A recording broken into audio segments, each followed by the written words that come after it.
والصلاة والسلام على من كان نبيا وآدم بين الماء والطين اما بعد فاعوذ باللہ من الشیطان الرجیم بسم اللہ الرحمن الرحیم۔ ایک دفعہ ہدیہ درود پیش کیجئے۔ اللہم صل علی سیدنا مولانا محمد وعلی آلہ وعترتہ بعدد کل معلوم لک۔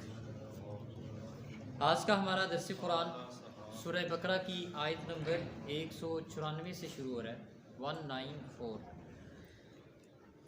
اس میں اللہ رب العزت فرماتے ہیں الشہر الحرام بالشہر الحرام والحرمات قصاص، حرمت والے مہینے کا بدلہ حرمت والا مہینہ ہے۔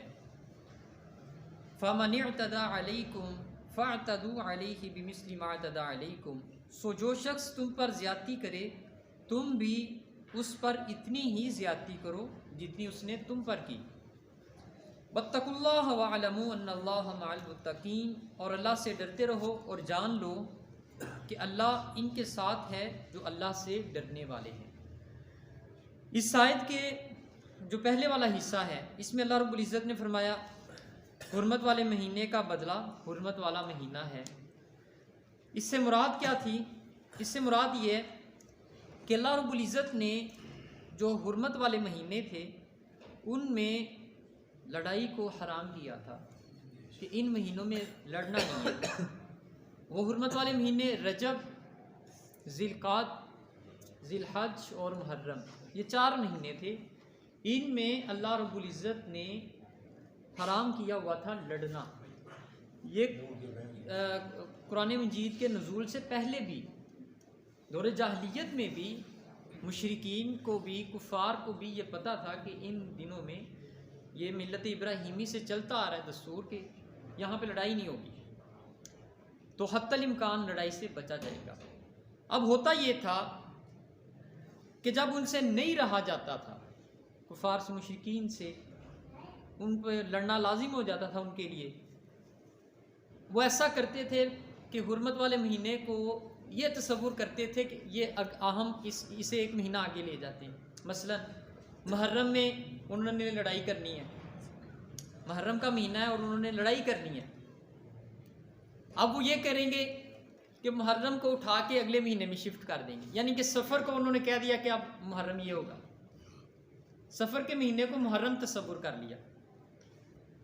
تو یہ اللہ رب العزت نے اس آیت میں اس کی ممانعت فرمائی۔ جب نبی کریم صلی اللہ علیہ وسلم نے خطبہ حجۃ الوداع ارشاد فرمایا تو محرم کا مہینہ گھوم کر اپنی اصلی حالت پر آ چکا تھا، یعنی 12 دفعہ اس کو آگے کیا جا چکا تھا، 12 دفعہ اس کو آگے کیا جا چکا تھا اور وہ دوبارہ محرم کا مہینہ اپنی اصلی مہینے میں آ گیا تھا۔ اب جو تاریخوں میں ہمارے اختلافات ہوتے ہیں، مثلا حضور علیہ الصلوۃ والسلام کی جو پیدائش ہے اس میں اختلاف ہے، اور تاریخی واقعات ہیں ان میں اختلافات ہیں، تو یہ اختلافات کی جو تاریخ کے اعتبار سے اختلافات ہوتے ہیں ان کی ایک بنیادی وجہ یہ بھی ہے کہ انہوں نے مہینوں کے ساتھ چھیڑ چھاڑ کی ہوئی تھی۔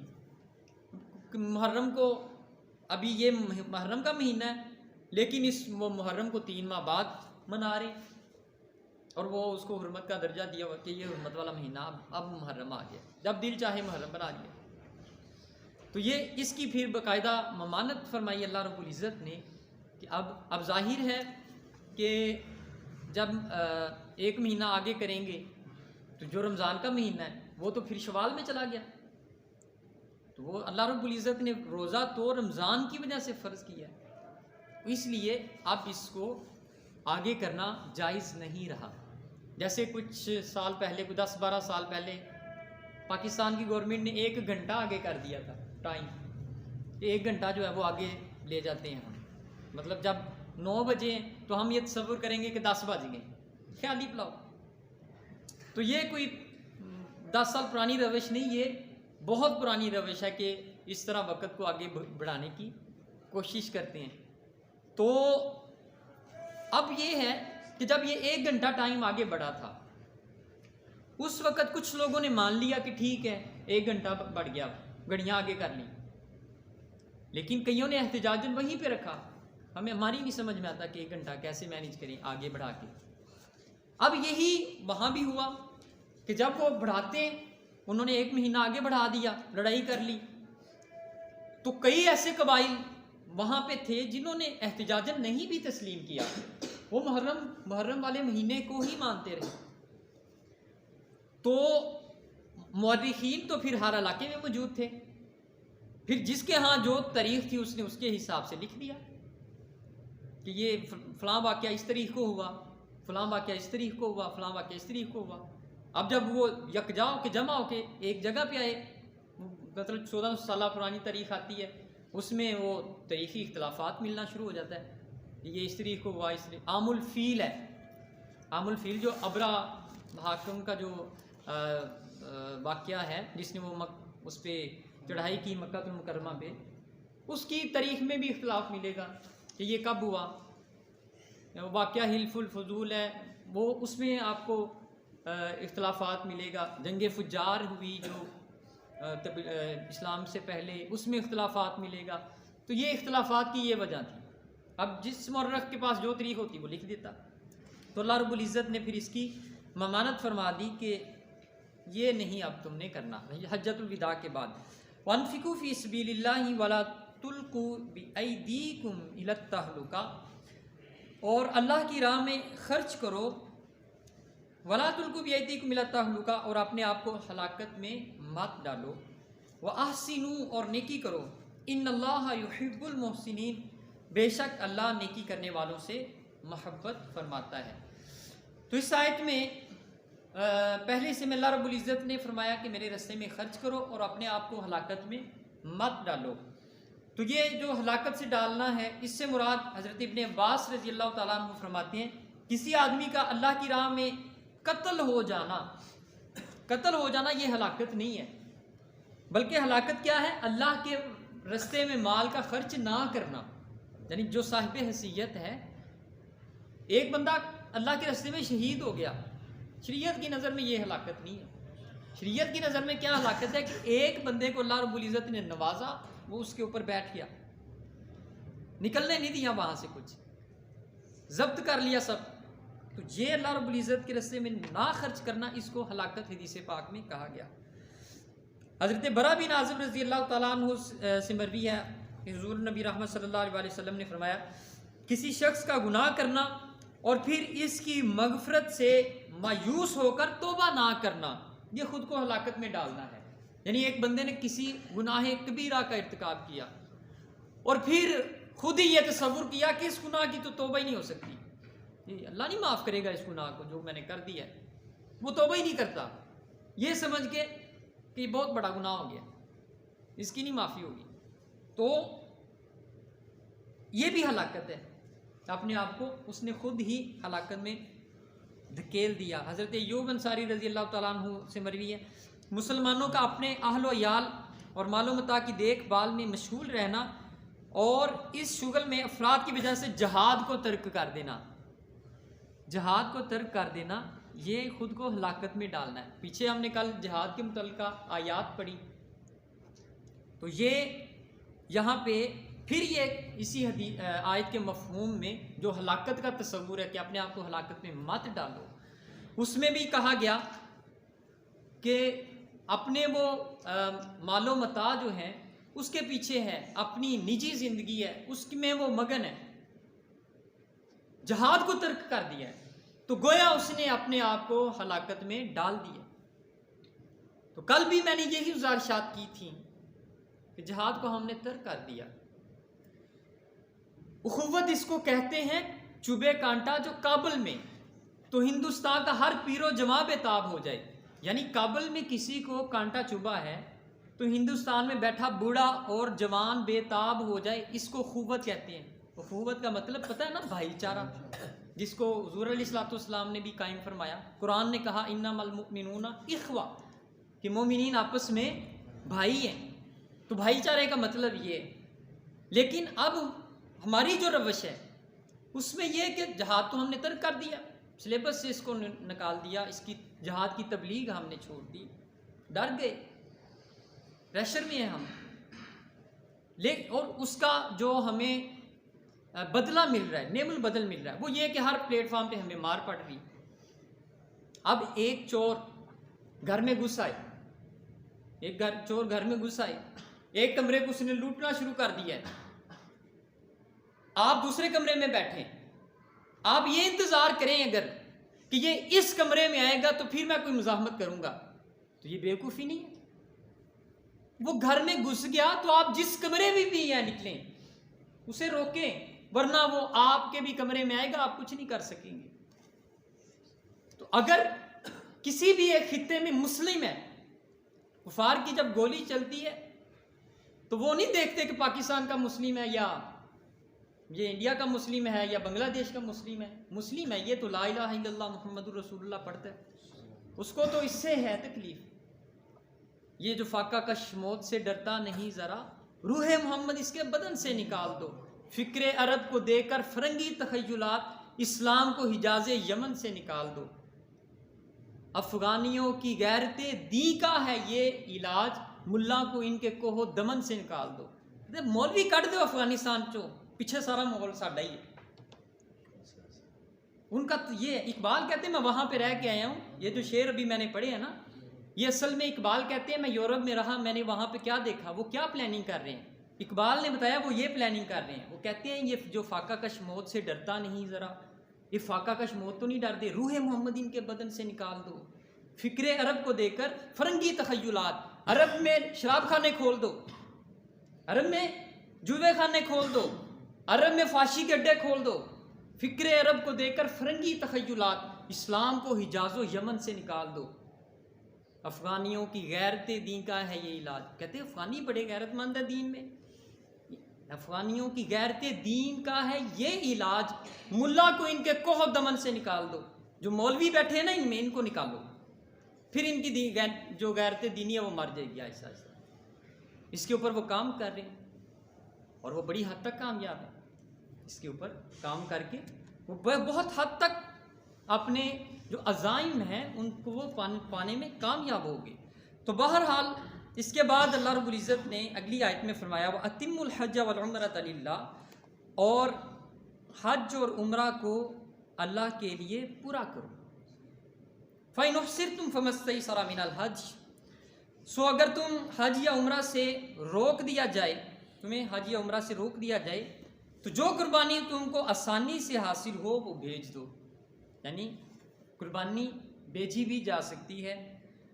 جو حج کر رہے ہیں ان کے ہاتھ وَلَا تَحْلِقُوا رُؤُوسَكُمْ حَتَّى يَبْلُغَ الْهَدْيُ مَحِلَّهُ، اور جب قربانی اپنی جگہ پر نہ پہنچ جائے اس وقت تک اپنے سروں کو نہ منڈاؤ، یعنی شخص جو ہے وہ حج کے لیے گیا ہوا ہے لیکن وہ قربانی کرنے کے لیے نہیں پہنچ سکتا، اس نے قربانی بھیج دی، تو جب تک قربانی ہو نہ جائے اس کے لیے یہ حکم دیا گیا کہ وہ اپنے سر کو نہ منڈائے۔ فَمَنْ كَانَ مِنْكُمْ مَرِيضًا أَوْ بِهِ أَذًى مِّن رَأْسِهِ فَفِدْيَةٌ مِّن صِيَامٍ أَوْ صَدَقَةٍ أَوْ نُسُكٍ، بس جو شخص تم میں سے بیمار ہو یا اس کے سر میں کچھ تکلیف ہو تو وہ اس کے بدلہ میں روزے رکھے یا کچھ صدقہ دے یا قربانی کرے۔ فَإِذَا أَمِنْتُمْ، سو جب تم حالت امن میں ہو، فَمَن تَمَتَّعَ بِالْعُمْرَةِ إِلَى الْحَجِّ فَمَا اسْتَيْسَرَ مِنَ الْحَجِّ، تو جو شخص حج کے ساتھ عمرہ ملائے تو وہ ایک قربانی کرے جس کو وہ آسانی کے ساتھ کر سکے۔ فَمَن لَّمْ يَجِدْ فَصِيَامُ ثَلَاثَةِ أَيَّامٍ فِي الْحَجِّ وَسَبْعَةٍ إِذَا رَجَعْتُمْ، اور جو قربانی نہ کر سکے وہ 3 روزے ایام حج میں رکھے اور 7 روزے جب تم لوٹ آؤ، یعنی واپس آنے کے بعد 7 روزے رکھے۔ تِلْكَ عَشَرَةٌ كَامِلَةٌ، تو اس طرح اس کے 10 روزے جو ہیں وہ مکمل ہو جائیں گے۔ ذَلِكَ لِمَن لَّمْ يَكُنْ أَهْلُهُ حَاضِرِي الْمَسْجِدِ الْحَرَامِ، یہ حج تمتع کا حکم اس شخص کے لیے ہے جس کے اہل و یال مسجد حرام مکہ مکرمہ کے رہنے والے نہ ہوں۔ وَاتَّقُوا اللَّهَ وَاعْلَمُوا أَنَّ اللَّهَ شَدِيدُ الْعِقَابِ، اور اللہ سے ڈرتے رہو اور جان لو بے شک اللہ سخت عذاب دینے والا ہے۔ اس آیہ کریمہ میں جو حج کا طریقہ ہے اس کو اللہ رب العزت نے وضاحت کے ساتھ بیان فرمایا۔ حج 3 طریقوں کے ساتھ کی جاتی ہے، کوئی بھی حاجی جب جاتا ہے تو اس کے پاس 3 طریقے ہوتے ہیں جن کے ساتھ وہ حج کرتا ہے۔ حج تمتع ہے، حج قران اور حج افراد۔ یہ 3 اقسام کے ساتھ حج کی جاتی ہے. جو حج تمتع ہے، حج افراد جو ہے، اس کا طریقہ یہ ہوتا ہے کہ حج کے دنوں میں صرف حج کی ادائیگی کے لیے احرام باندھنا. یعنی حج کے دن شروع ہو گئے، حج کے دنوں میں حج کے لیے اس نے اپنا احرام جو ہے وہ باندھ لیا اور عمرہ نہیں کیا، صرف حج کیا. یہ ہے حج افراد، یا اسے حج مفرد بھی کہتے ہیں. اس میں قربانی واجب نہیں، اس میں قربانی کرنا واجب نہیں ہوتا، بس اس کی حج ہو جاتی ہے. اس کے بعد ہے حج تمتع. ایک ہی سفر میں، یعنی سفر اس نے شروع کیا، یہاں سے نکلا، ایک ہی سفر میں پہلے عمرے کا احرام باندھا، طواف و سعی کے بعد حلق یعنی کہ ٹینٹ کروانا، حلق کر کے اس احرام سے فارغ ہو گیا، طواف کیا، صفا مروہ کے درمیان دوڑا، اس کے بعد سر منڈوایا اپنا اور پھر احرام کو کھول دیا. پھر حج کا وقت آیا، پھر حج کے لیے اس نے احرام نیا باندھا. اب یہاں پہ سفر ایک ہی ہے، سفر اس نے ایک ہی کیا تھا، یہاں سے احرام 2 ہو گئے. اس کو حج تمتع کہا جاتا ہے اور اس میں قربانی کرنا یہ واجب ہوتا ہے. اس کے بعد تیسری قسم ہے حج قران کی. ایک ہی حج و عمرہ کا احرام باندھنا، پہلے عمرہ کے ارکان ادا کیے لیکن عمرے کی سعی کے بعد حلق نہیں کروایا. یعنی اس نے احرام باندھا، طواف کیا، صفا مروہ کے درمیان چکر لگائے، اب تیسرا جو رکن تھا حلق کروانا، سر منڈوانا، یہ نہیں کیا اس نے، یہ نہیں کیا، بلکہ اس کے بعد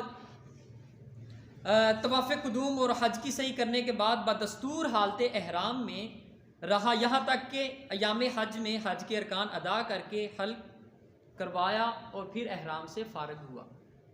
یعنی کہ پہلے عمرہ بھی کیا اسی میں اور پھر حج بھی اسی میں ہی کیا، ایک احرام میں.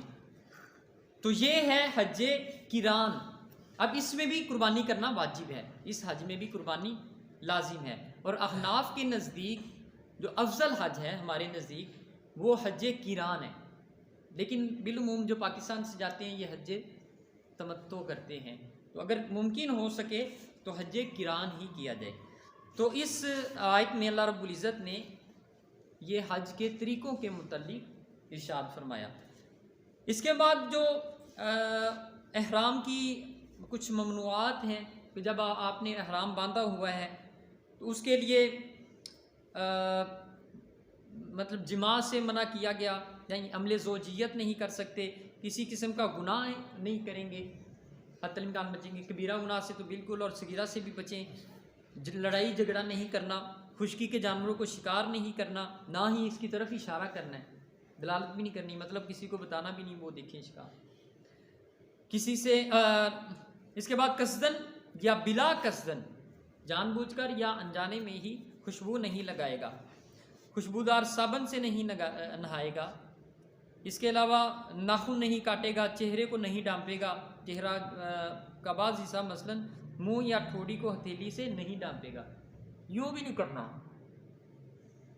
ٹھیک ہے نا. مطلب ایک ہوتا ہے نا کپڑے سے چہرے کو ڈانپنا، ایک ہے ہاتھوں سے ہی ڈانپ لینا، تو یہ ہاتھوں سے بھی نہیں ڈانپنا. ایسے ہی سر کو نہیں ڈانپے گا، داڑھی نہیں کاٹے گا، سر میں تیل نہیں ڈالے گا، نہ بالوں میں خصاب لگائے گا، نہ ہاتھوں پر مہندی، سر کے بال یا بدن کے بال نہیں منڈوائے گا، سلے ہوئے کپڑے نہیں پہنے گا، امامہ یا ٹوپی نہیں پہنے گا، چمڑے کے موزے نہیں پہنے گا. البتہ اگر ان کو ٹخنوں کے نیچے سے کاٹ دیا جائے کہ پنڈلی اور ٹخنے کھلے رہ جائیں تو اس صورت میں جائز ہے. ایسی چپل پہن سکتا ہے جس سے وسط قدم چھپا ہو اور ٹخنے کھلے ہوئے ہوں، یعنی جوتا بھی نہیں ایسا پہننا کہ جس سے وہ سارا پاؤں جو ہے وہ ٹخنے سمیت غائب ہو جائے. جس کپڑے کو ایسی چیز سے رنگا گیا ہو جس سے رنگنے کے بعد خوشبو آئے، مثلا زعفران، ایک مطلب رنگ ایسا ہے کہ اگر اس کپڑے کو اس رنگ سے رنگا جائے تو اس میں خوشبو آ جاتی ہے، تو ایسا کپڑا بھی نہیں پہننا. مکہ مکرمہ کے کسی درخت کو نہ کاٹے. یہ درختوں کی اہمیت بھی ہے اس میں، درختوں کی حفاظت کتنی، مطلب دیکھیں کتنی بصیرت ہے شریعت کے احکام میں کہ وہاں پہ لوگوں کا ہجوم ہوگا تو آب و ہوا صاف رہے، نہ جانے کہاں کہاں سے لوگ آئیں گے، تو صاف آب و ہوا ان کو مہیا ہو۔ تو بہرحال شریعت کے ہر حکم میں ہی اللہ رب العزت نے کچھ نہ کچھ حکمت رکھی ہوئی ہے۔ یہاں پہ ہمارا رکوع مکمل ہو گیا، انشاءاللہ العزیز اس سے آگے کل شروع کریں گے۔ دعا ہے جو کچھ بھی ہم نے پڑھا سنا سمجھا اللہ رب العزت اس پہ عمل پیرا ہونے کی توفیق دے، اور جو نہیں سمجھ سکے اللہ رب العزت اس کی بھی سمجھ عطا فرمائے۔ وما توفیق الا باللہ۔